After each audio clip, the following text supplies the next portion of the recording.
Nikukaribisha katika mwendelezo wa siku 70 za maombi. Mada yetu katika wiki hii ni dawa hatari ambayo inamfanikisha mwanamke katika kila vita. Tukumbuke hili, kila mmoja wetu ana vita na kila mwanamke ana vita. Sikiliza, kila mwanamke katika dunia hii ana vita. Sio mwanamke tu, kila binadamu ambaye alikuja katika ulimwengu huu. Ulimwengu ni ulimwengu wa vita. Ulimwengu huu umejawa na vita.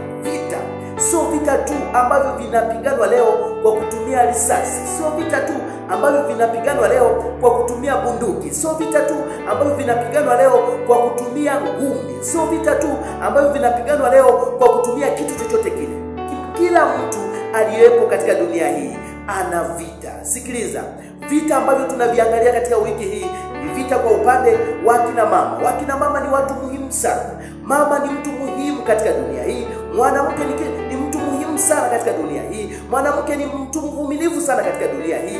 Na katika mwendelezo wa siku 70 hizi, niukaribishe katika wiki hii, tutamwangalia mtu mmoja anaitwa Hana. Alitumia dawa gani ambazo watu wengi hawajui, wanawake wengi hawajui?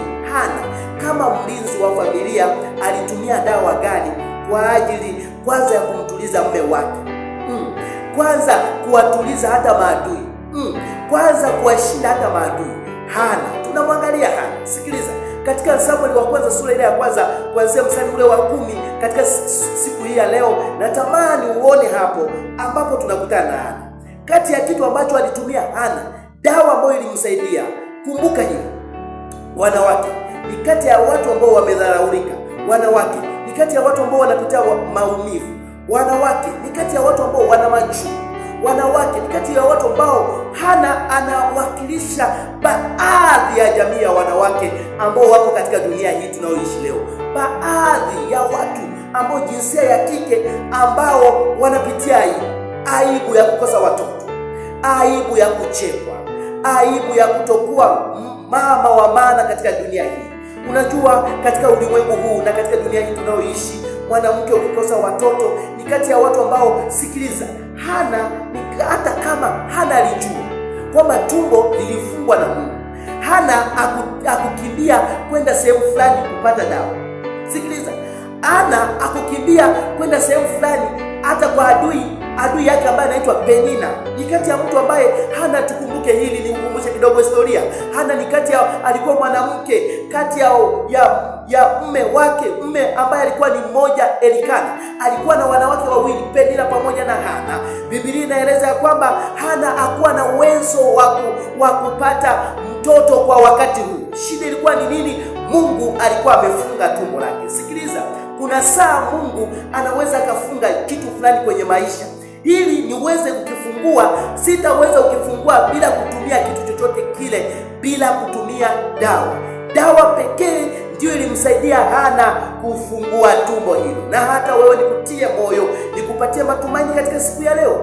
Wewe mwanamke uliyepo hapa, unayenifuatilia, unayenitazama, dawa pekee ambayo Hana, ya kwanza kabisa, dawa ya kwanza kabisa Hana ambayo ilimpatia ushindi ni kumkaribia Mungu. Hiyo ndio dawa ya kwanza. Yaani haya ni mambo madogo ambayo yanaweza yakaonekana ni mambo madogo, lakini yana uzito ndani yake. Kumkaribia Mungu kwa maombi, kumkaribia Mungu kwa kumtumikia, kumkaribia Mungu kwa kufanya kazi yake, kumkaribia Mungu kwa kumwabudu. Hana alitimiza hili. Hana alitekeleza hili. Alimkaribia Bwana. Na nikwambie mtu wa Mungu, mwanamke uliyepo hapa, unanitazama, ukimkaribia Bwana maumivu yatatoka. Ukimkaribia Bwana machungu hata kama utayapitia yatatoka. Mwanamke nisikilize, ukimkaribia Bwana dharau zitatoka. Ukimkaribia Bwana aibu itatolewa na Baba yetu wa mbinguni. Haleluya, itatolewa na Baba yetu wa mbinguni.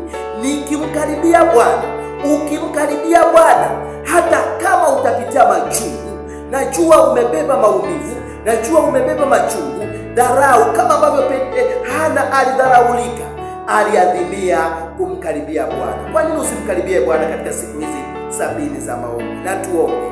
Baba yetu na Mungu wa mbinguni, msaidie mwanamke huyu akukaribie wewe. Ni kweli amedharauliwa, ni kweli anachekwa, ni kweli amekuwa kikao kwa baadhi ya watu, jamii, marafiki, ndugu wa ukoo, aidha kwa sababu hajaweza kupata mtoto, aidha kwa sababu ana elimu ya chini, aidha kwa sababu ana maisha ya umaskini, aidha kwa sababu ni mbaya, aidha kwa sababu ni changamoto yote ile. Ndani ya siku 70, dawa ya kipekee leo akukaribie wewe, na wewe umkaribie wewe, na wewe akukaribie wewe katika safari yake yote ya kiimani.